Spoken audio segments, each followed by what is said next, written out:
Hey, what's up, everybody? It's just Charles Sebastian, and welcome you guys to another episode of the DREAMERSPRO show. We cover everything from sports, hot topics, classic debates, entertainment. We give you guys a fresh perspective on things and how we see them. And today we have a hell of a show in store for you guys. Before we get into it, please make sure you like the video and subscribe to the channel. Well, as you guys know, college football season has commenced, and Deion Sanders and his Colorado Buffalo team have been making a lot of headlines as usual. But this particular season has a lot to do with not just the way his team has been playing, but some of the extracurricular activities, some of the back and forths that Deion Sanders had with various members in the media. So what happened? Yesterday, people kept on sending me this clip of Paul Finebaum and Stephen A. Smith going at it on ESPN First Take over Deion Sanders. We're like, you got to react to this. You got to react to this. You got to react to this. So what happened? I clicked on this clip here. And essentially, it was a panel of Stephen A. Smith, Molly Karen, Paul Finebaum, and Chris Mad Dog Russo. And essentially what they were doing was they were reacting to some comments that Deion Sanders made to the press, where he was basically calling out media members for criticizing college athletes. And he was just basically saying, you know, they're off limits. They're off limits. Since when do we do this? When do we do this? We're not supposed to do this, right? So what we want to do is we actually want to play some of his comments to give this show some content. So we want to play exactly what Deion Sanders had to say here, and then we'll come back and continue on the show. Take a listen to him here. Once upon a time, you guys never attacked college players. Now they're making more money than y'all. And some of y'all are envious and jealous about that. So you're on the attack. It was hands off a college player because he's an amateur. Remember that, guys? Now it's hands on. Go at them any kind of way you want. They're making more money than me, and I'm mad about it. I'm upset about it. And when you attack them, these guys are sensitive. They've never been attacked. Most of them are out of high school or 2 years or 3 years in college, but they're still sensitive to slander. They hadn't gone through what I've been going through with y'all for years. They haven't done that. So it is what it is. I know you're going to do your job and what you must do, but your job does not say attack. Like, if they didn't play well, leave it at that. But the personal stuff, leave it to be personal. Because if we start flipping the script on y'all, you wouldn't like it. I can easy. Thank you, Lord, for stopping me there. Ooh, that was almost a good one. That would have went viral. So you heard what Deion Sanders said there originally, right? Those were the comments that they were reacting to. Now, if you know anything about Paul Finebaum and Deion Sanders, he's not been afraid to go at him, right? And Stephen A. Smith has brought him on ESPN First Take before to voice his opinions on Deion Sanders. We even produced a show about this. Fantastic. So Deion makes those comments. Now, if you know anything about Stephen A. Smith, you know that he has a lot of relationships within the sports media space. He knows a lot of people. He's friendly with a lot of people.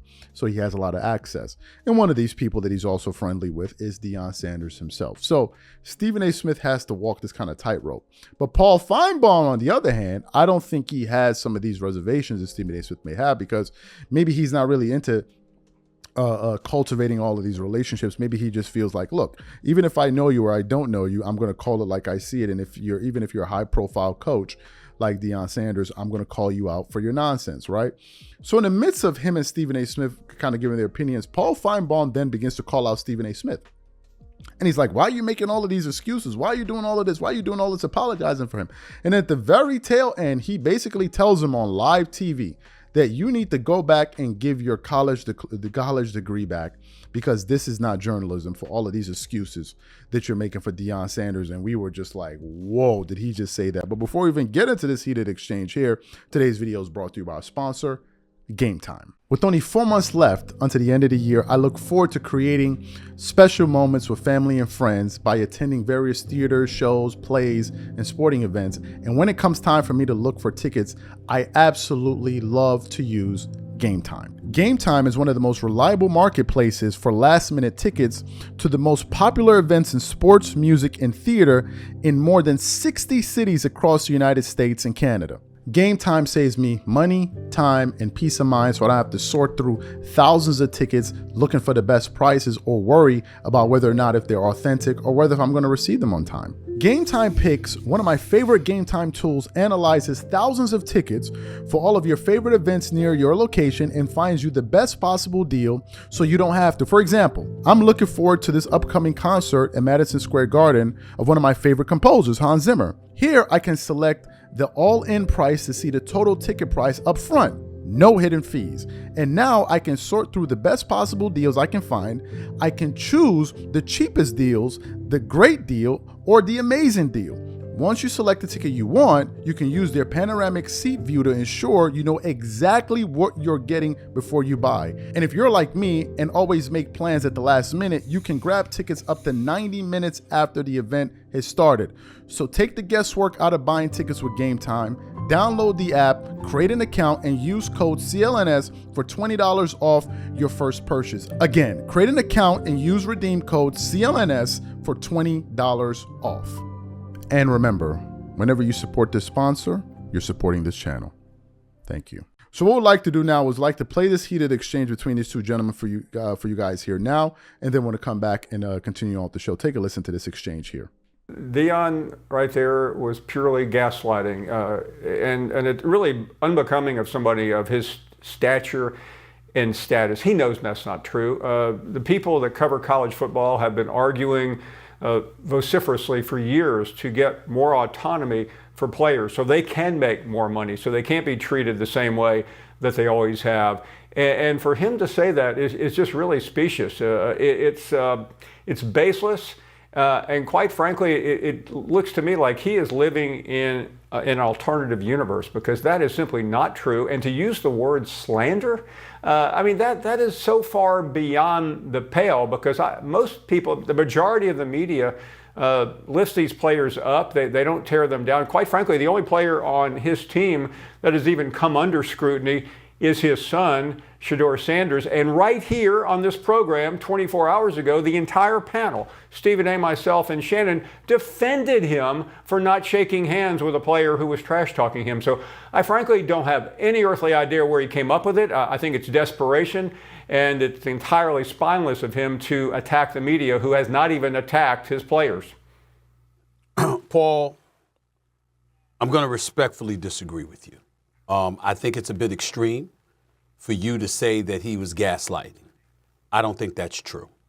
There are some points that you have made that are damn right accurate, and I will get to that in a second.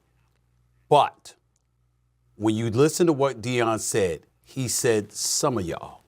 He didn't say everybody. There's always some of us that get a bit personal. There's always some of us. There's bad apples in every industry, as they say. Folks who cross the line, who go beyond the pale, who are a bit excessive, unfair, etc., etc. He didn't say everybody. He said some. I think he's accurate about that. He talked about jealousy. Stephen A., who are those people? Why doesn't he call them out instead of just broad brushing? No, I said some of the things that you said were fair, and that's one of the fair points that you're bringing up. I do think that's fair. It's fair if you're going to say that, point them out. You know, you're absolutely right about that. I got that part.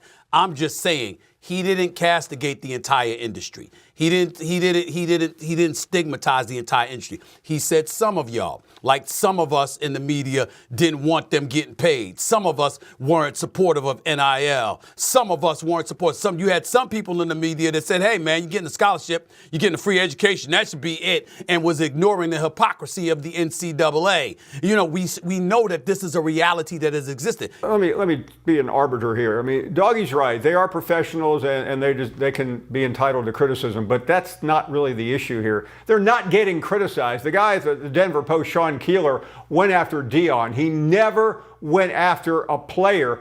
And unless Deion Sanders or you, Stephen A. Smith, can come up and tell me what player specifically he has gone after, I'm going to continue on with what I'm saying. I am really shocked by you trying to split the baby here, Stephen. I mean, you know better. Deion Sanders is completely wrong here. There's no justification for him castigating the entire media for nothing, for something that never happened. And if he can state it, go ahead and state it. But don't sound like one of these politicians coming in here and blaming it all on the media. That doesn't work in college football. Well, first of all, college football media, if anything, is too subservient to the people that coach like Deion Sanders. Just like you are right now trying to... Don't give me that nonsense about me being subservient, Paul Finebaum. You stop that right now. Well, no, what did you just quoting the man. Here?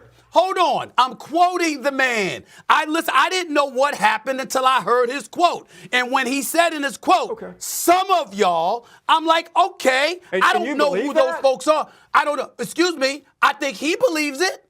And that's what I'm saying. So my point is, if he's coming at it and he said, listen, I'm not reading the Denver Post every day. I'm not watching the reports for every beat writer covering the Colorado Buffaloes, okay? I got other things to do with my time. If I'm quoting the man and the man said some, all right, then I'm assuming, okay, well, there might be a couple of people that might criticize players. So what? If he said all of you, that would be different. That's not what he said. And that's all I'm saying. You can't knock me for quoting the man and accuse me of being subservient because I'm taking him based off of what he actually said and I'm deducing what it means from the words coming out of his mouth. You do that every day.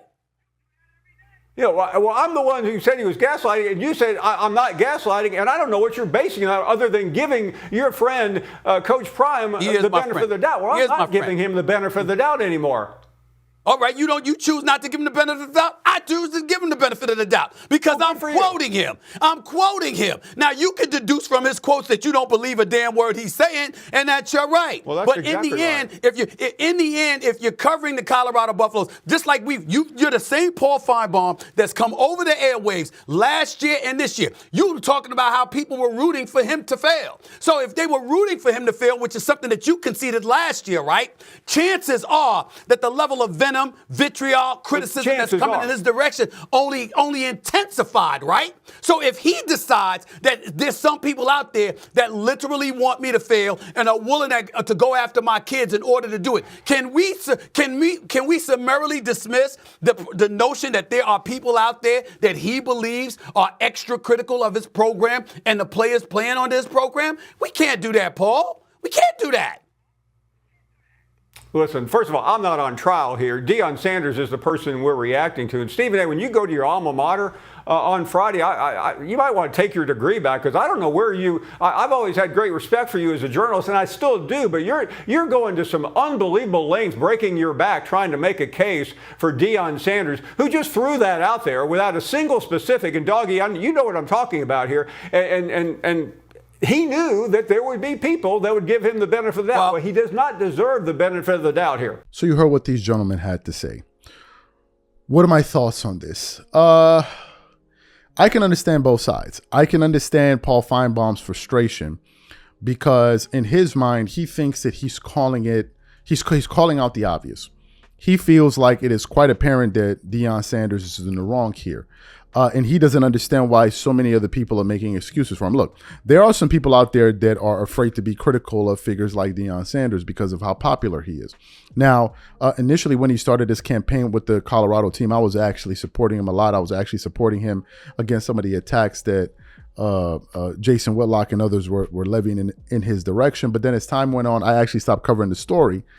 You could see some chinks in his armor in terms of the things that he was doing in the media, right? Now, what I didn't know was who Deion Sanders was really prior to the situation that he has with Colorado. And then a video came to me yesterday. I was watching. It was like a 20-minute video, but I didn't finish it. It was basically why baseball hated Deion Sanders. And it was basically chronicling his athletic background, his career and all of that, and the issues he had in baseball going at people. I was like, oh, okay, so this is how Deion Sanders used to be before.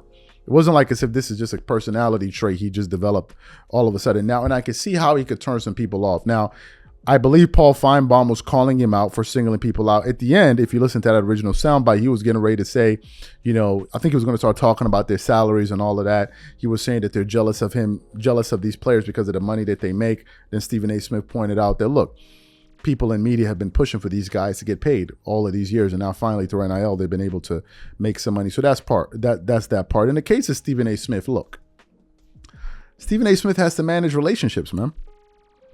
He has to manage relationships, and I think what I saw in that clip was he was willing to take that jab or that shot from Paul Finebaum. He would be willing to take that jab rather than basically going all the way in on Deion Sanders, because let's just be honest. If Stephen A. Smith went at Deion Sanders the way he would probably go with somebody else that he didn't have a relationship with, chances are that bridge will be burned, right? And that's why it's very difficult to be honest when you talk about people that you know, right? It's very difficult. It's a tightrope that you have to walk. In the case of Stephen A. Smith, he's in the position where he needs to also manage these relationships. I remember that fallout between Michael Jordan and Charles Barkley, when Charles Barkley said that MJ needs to surround himself with better people and all of that. Well, apparently those were the comments that caused Michael Jordan to cut off his relationship with Charles Barkley. That was really the linchpin. That was the thing. And I remember various people reacting to it. And I think Stephen A. Smith at the time said, and I'm paraphrasing, you should have put a call in to MJ before you made those statements, right? You should have put a call in, meaning you got to kind of be careful how you handle these situations. And I understand it. Now, in our particular case, I give you guys an example. There are some people that we do know, we know them, like, not like I know them, but I know them a little bit. For instance, whenever I'm going to do a show that's critical of, for example, Gilbert Arenas, usually what I'll do is I'll probably give him a heads up, or I'll send him the clip after I've done it so he can see it. Just because I don't want it to look like I'm talking behind his back, right? So I do that, but I still give you my thoughts on it. Paul Finebaum, on the other hand, is like, why are we making all of these excuses for Deion Sanders? And I think it's important that we point this out, that I do believe that there are people out there that hold Paul Finebaum's position. Like, look, he's getting away with a lot that other coaches could not get away with. It's also important to point out that there are people that may be turned off by how Deion Sanders decides to go about his business. Me, not so much, because I'm not that emotionally invested into college football and his program and what they're doing, right? Yet last year it was different, kind of caught us all off guard, and everybody was swept up when what was going on in Colorado. But now I'm not that emotionally invested in it. I understand both sides. I understand exactly what Paul Finebaum was saying. But at the same time, I understand that Stephen A. Smith is in a difficult position, because remember, he does know Deion Sanders. He knows him, right? He knows him. So it's a little bit, and he even said it, I'm going to give him the benefit of the doubt, right? And Paul Finebaum was like, I know he's your friend and all of that. That's the reason why. So I think both points of views are valid. I'm not faulting either of them, but I do realize that when you're dealing with people that you know, you also have to apply some level of emotional intelligence. So my general takeaway from this exchange was, I get where Paul Finebaum is coming from. I get where Stephen A. Smith is coming from. That's my take on it. What I want to know from you guys, what do you think about our analysis? What do you think about this exchange? And ultimately, whose side are you on? Whatever you guys think, please leave your thoughts and comments in the comment section. We catch you guys on the next show. Peace.